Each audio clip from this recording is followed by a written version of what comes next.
The quality revolution brought by the transition from SD to HD was a milestone that is remembered not only by big video enthusiasts. The first HD DVD and Blu-ray movies and the first Full HD channels were a colossal difference in quality. Slogans such as HDTV or 1080p were known to literally everyone who bought a TV. First time I saw a Sony 4K TV, it was like opening my eyes. Subsequently, the market warmly welcomed the 4K standards, and many expected that the next step would come soon and 8K displays would dominate the market. However, this did not happen. Popular manufacturers like Samsung and LG have screens with this resolution in their regular offerings, but they have been very slow to conquer the market. Why is this happening, and does 8K make any sense? We will discuss it in this episode, so let's get started.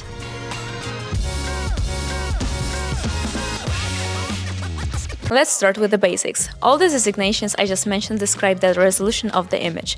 So in the case of displays, we are talking about the number of pixels of which the matrix is built. Similarly, in the case of video content, resolution means the number of dots that create the image.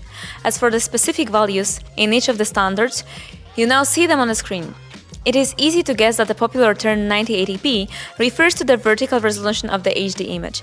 On the same principle, a 4K image can be referred to as 2160p, and so on. Doubling the vertical and horizontal resolution gives 4 times the total resolution. The quality gain that results from this is obvious. The image has more detail and is sharper. Let's look at the following example. Now you can see me in 576p resolution as on a DVD, and now we are back to 4K in which we make our recordings. As long as you watch the episode on a large screen, the difference in quality should be immediately apparent. What I just said is basically the key to the whole topic, so I'll repeat it. As long as you watch on a large screen. After all, if you watch this on a small diagonal of your smartphone, then the difference will be incomparably smaller, maybe even invisible. You can probably guess what the catch is. The human eye also has limited resolution, so increasing it stops making any difference at some stage. So we need to consider 2 factors: the resolution of the matrix and the size. However, size is not a factor in itself. For example, if we sit at a distance of 28 meters from a 700-inch cinema screen, we will see the same image size as sitting 3 meters from a 75-inch screen at home. This is because both of these screens fill the same field of view, which is expressed in degrees. However, we can convert it to a more convenient unit. For example, the ratio of the viewer's distance in centimeters for each inch of the screen. In order to determine what resolution marks the limit where we stop seeing the difference, we shall consult eye specialists and optometrists. Studies show that a healthy eyesight of an adult can distinguish contrasting objects 1 angular minute apart. After converting this into more intuitive units, we have 4 cm per inch of screen for HD, 2 cm per inch of 4K, and naturally 1 cm per inch of 8K to see all the details that a given resolution offers us. All the time we're talking about an average sight, from which there are some deviations, one way or the other. We have tested those deviations on the audience during public seminars. We presented viewers with the pictures where black and white lines are interlaced. Part of the audience seated more than 1.5 meters from the 75-inch 4K screen could not see any stripes, only a uniformly gray screen. It seems that 8K screens, as well as 8K content, only makes sense in quite extreme viewing conditions. Well, let's think about it for a moment. In order to start gaining any profit, we have to break the barrier of 2 centimeters per inch. For example, if we buy a large 98-inch screen, we would have to sit much less than 2 meters away from it so that 8K resolution made sense. Does anyone have such conditions in their living room?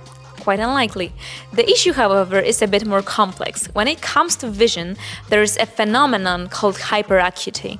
This phenomenon makes the eye-brain apparatus able to sublimely distinguish details up to 10 times smaller than what we normally see. And that's why research on the impact of high resolution on image quality is still being continued. We will now analyze a few findings to answer whether 8K makes sense. In the most extreme experiment, the researchers decided to confront real objects with their photos on a screen having different resolutions. The displays were configured and calibrated to resemble reality. Individuals looked through special glasses letting the same image reach both eyes. That way, the audience did not benefit from natural stereoscopy. Instead, everyone saw real objects flat, so to speak, as on a TV. Then the audience assessed how realistic the image looked in each resolution used. And now it's time for the results of the experiments. It turned out that the increase in ratings was recorded even above the resolution of 60 CPD, meaning that 8K beats 4K for more than twice as far as the optometristic test would suggest. The marks rose as high as 120 CPD in the case of some images having a lot of detail. To sum up, even when the human eye can't distinguish all the details in Full HD, increasing the resolution to 4K and then to 8K can still enhance the quality for the viewer. Translating this example into our 98-inch screen, the conclusion is the following. Even sitting more than 4 meters away from the TV, an 8K matrix will still give better quality than 4K, even though we no longer consciously distinguish individual lines or pixels on a Full HD matrix. So is 8K undervalued and should we start buying such TVs? Again, that would be too hasty a conclusion. I call this study extreme for a reason. Here viewers watched a completely still image that was of the highest quality. What's more, they stared at a static detail for an extended period of time. So this is an experiment that is completely different from normal screen use. While it shows that a human eye has greater capabilities than a simple optometric model suggests, it does not really correspond to actual TV use. Let's move on to a more practical experiment. A total of 139 people were invited to participate in the test.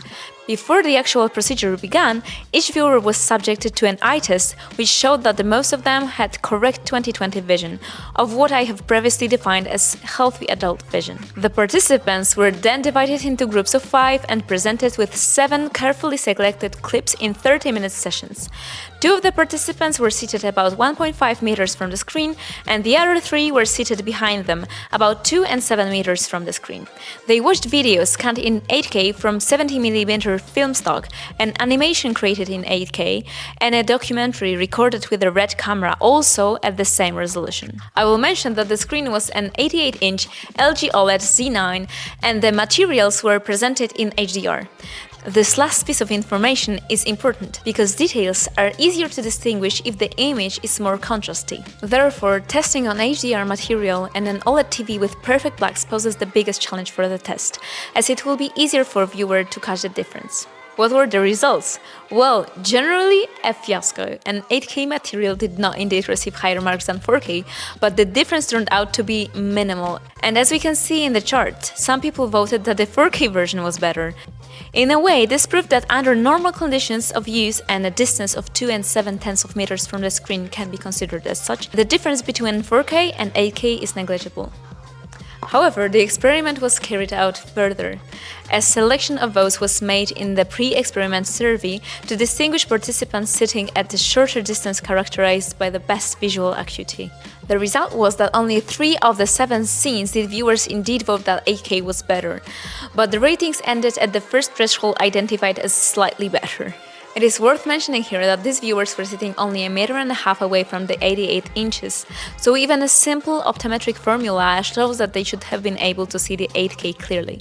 However, such conditions rarely occur in consumer use, as no viewer sits so close to the screen diagonal. We bought access to a very timely experiment while doing the final research for this video. Researchers at Germany's TU Ilmenau University, which has a great department involved in video technology, conducted a similar experiment. They sat their audience in front of an 86-inch 8K TV, maintaining the distance of 53 to 206 centimeters from the screen, and played them different clips recorded at the same resolution.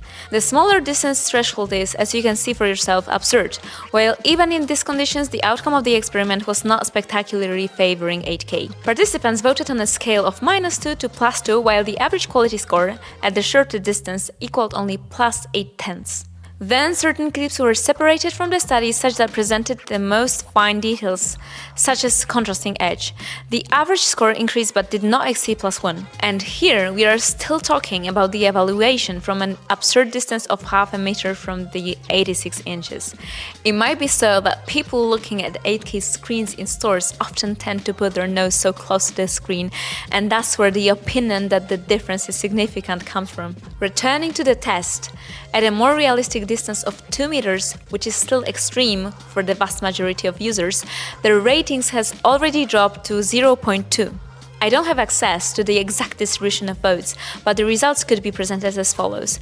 4 out of 5 people voted that there was no difference, and 1 out of 5 gave a rating of +1. The experiment did not take into account more typical viewing distance, like 3 or 4 meters, but the fact that even at 2 meters, 8K had a very slight advantage over 4K gives food for thought. And this brings us to the conclusion. There is a solid reason why 8K is not gaining popularity on the market as rapidly as previous technologies. Such high resolution use at home simply doesn't enhance much for typical screen diagonals. While in the case of the transition from SD to HD and from HD to 4K, the diagonal of TVs that buyers chose grew rapidly, we are now seeing some deceleration. After all, not everyone has such conditions at home that would allow for buying screens that are 100 inches and above, even when they are cheap. But even at such sizes, 4K is still sufficient for typical viewing conditions. From the manufacturer's perspective, on the other hand, implementing 8K is costly and problematic for several reasons. First, the higher the resolution, the more data needs to be processed and sent both in streaming or TV. This generates costs, both at the production stage and at the video transmission stage. Second, 8K TVs are less energy efficient. The more pixels on the matrix, the more difficult it is to provide high brightness, as the ratio of inactive to active pixel area increases. The topic of 8K TVs is particularly relevant, so I decided to discuss it at the end. When the first models appeared in stores, we expected that the market would not resist and that all top models would turn to matrices with this resolution. This, however, did not happen.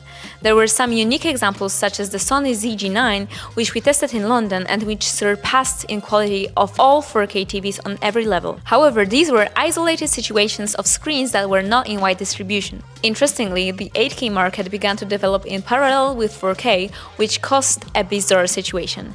Models with the highest resolution and similar parameters often cost double the price. Let's take a look at Samsung, which has many such screens on offer. For $2,500, we can buy an excellent QN95C with a 4K matrix, while the 8K equivalent with similar image quality is the QN900C, which costs $4,000. QN700C is at a more reasonable price, yet we do not have its exact parameters. Nevertheless, the fact that the refresh rate of the screen is 60 Hz is quite a big red flag. Okay, but what if we are not concerned about money and want the best TV that is on the market? Should we take the 8K?